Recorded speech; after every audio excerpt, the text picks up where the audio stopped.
Welcome to the Digital Marketing Insights podcast, brought to you by Brightside Digital.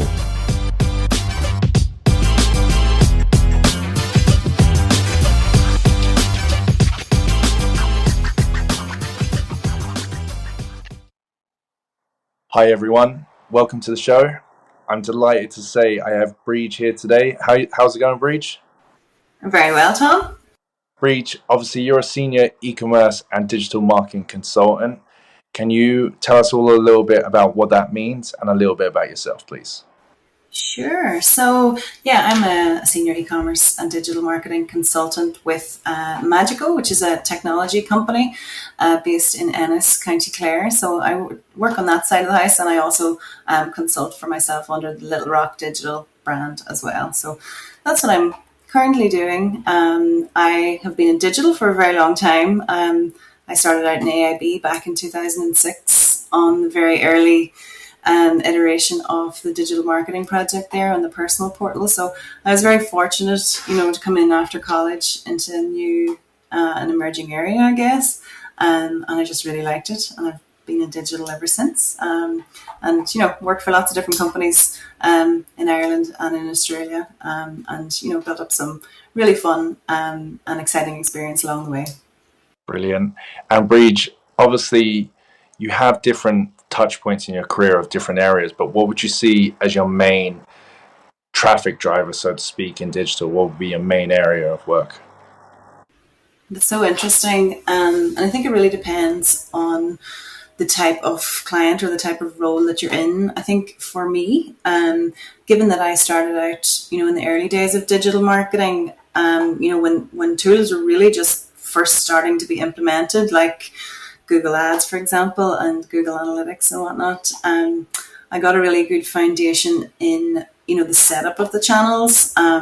So I think if I'm looking at my strength there, it's really, I suppose, that foundational aspect, from the functional on each of those channels, how they work on the site, how they work together, and then also, I suppose, how to make them perform for your campaigns and for your business. My personal preference, I suppose, I love email. I love CRM. I think particularly for apparel and luxury businesses, it's really, really rich what you can do in terms of building a relationship with your customer. You've got the data on them. They want to hear from you, those that are opted in. So it's a really, really rich opportunity. So I love email. But a little bit more of a left field one that I also love is affiliate marketing. And I think it's a bit of a poor relation sometimes in the Irish market. Not a lot of brands are using it. But I've had great experiences with affiliates over the years and driven some really, really strong campaigns and cost-effective results, particularly for apparel companies again. It's really, really strong. So I enjoyed working on that as well. Love that. And obviously, we'll start with email there before we go into the affiliate side of things. But with email, do you have a process on how you would approach a company? Let's stick in the apparel kind of industry. So would you build a kind of roadmap of, just an email journey, the automated emails? What do you have, like a certain system that you kind of apply that you could talk about a little bit? Yeah, I suppose for the apparel companies and businesses I've been in, I was always pretty fortunate to have large databases, with a decent ability to segment and automate. So luckily I've had that available to me. So my process, I suppose, would be always to, have that foundational aspect of automated campaigns in place. Your happy birthdays, your welcome back, your we haven't heard from you in a while. Those automated campaigns. And then also for apparel and for retail businesses in general, your campaign emails are so important. So your content needs to be really, really strong. So I suppose that's the nice creative side of digital marketing that I also enjoy, which is thinking about content campaigns, thinking about what's topical, in the market. And also, I suppose, crucially for e-commerce businesses, what's going to drive the needle and actually hit the forecasts. So a key part of my email marketing process will be trying to, plan effective email against a target. So it's really important, as you know, for e-commerce businesses to have a monthly target. What financials do you want to hit? And what email marketing are you putting in place to try and support that? Be that, trading campaigns or content pieces, or particular products that you want to highlight, or particular categories that are going very well for you, and you want to back them with a little bit more activity. So I'm not sure if that answers that question, John, but it's I'd look at both. It definitely does. And you kind of mentioned some really important areas, especially when it comes to automation, about reactivating kind of users and suggesting also like kind of products as well. Do you have any kind of preferences or any kind of areas you want to highlight in those type of journeys that you think, they're a really good acquisition tool for sales or for leads, or is there any areas that you want to highlight there? I think a really nice touch, and if we're looking at relationships with customers, which is so important and is obviously, the whole, central to the point of email marketing, it's important to give those little gestures, like the happy birthday. It's so simple to implement if you have that data point in your database. And it's just a lovely little treat that works. And if a customer doesn't use the code, they've still had that lovely little outreach. It's a nice soft touch treat for the customer. So I think that's a really, really simple one that retailers can implement if they have the data. If they don't have the data, it's a simple email to go back out and say, guys, do you want to share your birthday? And we'll send you a treat on the day. There's some retailers doing that really well. Even in the Irish market, I've spotted that. So happy birthday is a really nice one. And also abandoned basket is really key. I've had amazing conversion rates on abandoned basket emails over the years. And as we know, shopping behavior and UX tracking will always show you people abandon baskets for lots of reasons. They don't necessarily decide they don't want it and head off. Sometimes it's just, it could be anything. So the abandoned basket email and sometimes email series can work very well. So, you could send out your abandoned basket initial email, and you could follow up with one, if that wasn't acted on, with the discount code, if you were that type of brand and that was right for your business. So I suppose those are the two foundational automated campaigns that I would see as really important. But depending on the quality of your data, again, and the size of your database, if you've got 500 emails, I wouldn't go down the automated route. You don't focus your energy there. But for bigger databases, there's some exciting things you can do in terms of automations. And, if you're lucky enough to have, someone in the email service provider, that can work on your account, you can do great things there with them as well, with their advice and guidance on your particular data. Really well said. I always feel as well with email marketing, sometimes timing can be key. We've all been there where we've probably got an email when we were scrolling our phone like brainlessly at some point and clicked through and went on the page and probably ended up buying something as an impulse all buy. The time. But it is amazing how, there's often emails that I would receive, especially, if there's been no work to identify your optimal times, because I know that's quite a popular one in email providers now. But if you have like an international database and you're receiving an email at 3:00 in the morning, they're the ones that you're most likely to unsubscribe to as well. So timing's such a great area to be aware of. Yeah, and testing, I suppose, will reveal that. And some of the email service providers have that automated time of day testing, built in. So that is a really good one to do. I remember like a good number of years ago when iPads were the, toy du jour, and it just sort of started to come in. And I saw the rise in email marketing success on the Sunday. And we were like, what's happening? Why is our email so well interacted with on a Sunday? And it really closely overlapped with iPad traffic peaking on a Sunday as well. So people were just, in their downtime on a Sunday, browsing on their iPad, and, are more likely to maybe give your email a chance and have a look at it. But since that, obviously, phones have got bigger and people are interacting, on their actual iPhone now. So I sound like a bit of a dinosaur saying that, but I just thought it was an interesting insight from that particular trend. Yeah, it really is. And you're spot on. I think Sunday, I don't know if it's still the case, but it definitely was a year or so ago where it was the highest converting day in general for retail, and it's because, when you think of your Sunday evenings, the vast majority of us do have downtime at that time. Yeah. One of the only periods of the week where the vast majority do. So that makes perfect sense. Let me ask you a little bit about affiliates, Breige. So you mentioned the Irish market in when you were talking earlier, where we haven't really taken up the affiliate market. I know if you go to I share a sale as one of the recent platforms I'd be aware of in affiliate marketing. It's always it seems like a big adaptation in America, but it's not really something in particular Ireland use too much. Do you see any opportunities there? Do you see it as something that Irish business could go into? Yeah, absolutely. I think affiliates is such a no-brainer.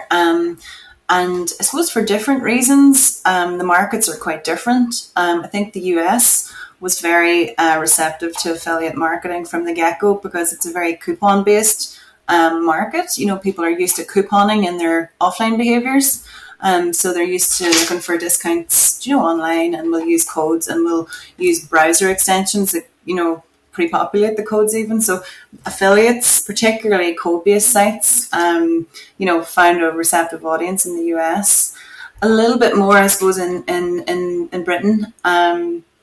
When you've also got the big voucher code sites, which are, I suppose, a big percentage of, the traffic on, the affiliate network. So, that's quite popular there. But I suppose depending on who your target audience is in the Irish market, if you're, if you're retailing internationally, for example, and that's an opportunity to be placed, it's something worth looking at. Having said that, I suppose not all brands want to be on voucher code sites. And the trend, I suppose, in affiliates is the rise of content sites as well as the voucher code guys. And I remember, I suppose, back in the Aware days, it used to be really difficult. We were a fashion company. We wanted to be on the content sites. And it was difficult to get those placements, even though we had, good fashion stories and, good imagery and, good launch schedules and everything. It was difficult to get the, the content placements because there just wasn't the proliferation of content sites. But that is really changing now with, some of the big publishers, newspapers and whatnot catching on and trying to monetize their content, their advertorial type content or their affiliate content. So a bit more opportunity in that regard now. And then obviously influencers has completely blown that wide open because those guys are very savvy and, some of them will be connected to platforms that'll manage their commissions for them. And you have that opportunity then with them as well. So yeah, it's, there's a lot of opportunity there. Yeah. Outbrain is obviously one of the big ones you see out there nowadays for the publication sites. Do you have any recommendation for working with them from an Irish business point of view in general? I personally haven't worked with Outbrain. I've looked at it a lot in different businesses. What I always, I suppose, found is that it was quite expensive. Sorry if there's anybody from Outbrain listening. No I found it was quite an expensive option. What I did always have excellent success with was on Rakuten Linkshare, which is, I suppose, the affiliate network that I'd be most familiar with, and it is very, very well suited to luxury brands and to apparel brands, because they have those big publishers on there and they've got, really good retailers on there too. So I'd be more familiar with them. But I do see the Outbrain articles pop up, and, depending on your business, it can be very appropriate. Like if you're a wine retailer, for example, there's some lovely articles floating around about, nice places to go in the Rioja region and whatnot. So yeah, it depends on your vertical, I would say. Yeah, really well said. And obviously to move away slightly from email and affiliates, is there any particular softwares you use for reporting or your digital work as a whole? My main go-to that I would, I suppose, recommend as the Holy Grail, and I use quite a lot, obviously, is Google Analytics. I think if you're in digital or e-commerce or in that space at all, you need to be in there every day, and you need to be very familiar with it. I mean, you're always learning, and there's obviously a new GA4 coming out, but we're going to have to all upskill on. Yeah. But I think from the technology perspective, maybe it's not Google Analytics. Maybe you've got Adobe or something else implemented on your site. But I think that's definitely a must from a technology perspective. Yeah, I noticed the GA4 training on your LinkedIn as well, which is, it's great to see, because we only have a year left of the traditional, let's call it traditional Google Analytics account. It'd be an interesting time seeing that transition and how people adapt to the new opportunities that GA4 presents. Yeah, and there's some good training out there that I've seen from different providers. So yeah, we're just all going to have to roll up our sleeves and get on with it. I think the best advice someone said to me last year was just set up your GA4 profile now, even if you don't look at it. Yeah. Just set it up because it'll start doing its thing, taking over. And then when you're ready to get in there, when you've got that afternoon to sit down and listen to the webinar and train yourself up on it, you're going to have some data. So that's what I'll be doing as well. Yeah, really well said. And obviously, looking at yourself for a second, Breige, is there any particular areas you're looking to upskill yourself into, and why? I love to do a little bit more on the creative side. I suppose I've been eCommerce for years and years and digital marketing for years and years, but for my own self, I'm quite interested in the creative side, maybe doing a little bit of training on video editing, maybe doing a little bit of training on podcasting, more for my own self than anything professional. But I just see so much of it out there at the minute, and it's a really nice creative outlet. So that's something I'm thinking about. Completely agree. Do it. No question. Breige, is there any areas in the digital industry as a whole that really excites you that might be coming in the future, tech-wise or anything else? Do you know what I'm so delighted by? And it's not necessarily tech. It's the rise of the small retailer online, particularly in the Irish market. I'm just so delighted. Obviously, COVID was horrendous for many businesses, and it was a really, really tough time. But there were some, I suppose, green shoots in that the influence that it had on digital, and the government supports as well for that, I suppose, really helped some smaller businesses get online that mightn't have done it otherwise. And I suppose what that helps do is give us options as consumers to choose, and be considered as to where we put our money, where we're spending. Think about the local retailer, the same guy you're going to go and ask for a sponsorship for the jerseys or whatever. Are you spending your money there? And I think that's really exciting that those retailers across the regional towns of Ireland are really, getting on board with that and, providing better options for Irish consumers to shop online. And, we can keep our money local in that way. Now, obviously, having said that, there's some amazing international players too. But it's nice to be able to pick and choose and be kind of considerate as to what businesses you support, because they've come through a really tough time. And, we want those businesses to still exist long into the future. So I'm delighted by that. Yeah, I'd like to echo that. I definitely think after the pandemic, there was a movement towards, cashless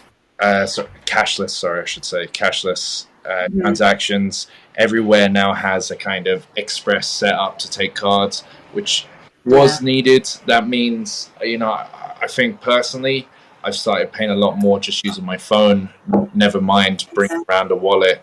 It's those kind of small steps, and especially for a small business. And over here, we were so great at supporting local businesses and really using that message over the pandemic months that I think if the data is now analyzed for a lot of businesses, and there is growth there is a lot of growth quite quickly if business owners want to take it up, I suppose. Yeah, exactly. Yeah, and I mean, it is a golden opportunity with the horror show that is Brexit as well. For Irish retailers to capitalise on our own domestic market. Completely agree. Yeah, and just being the hub between the US and Europe, we can be that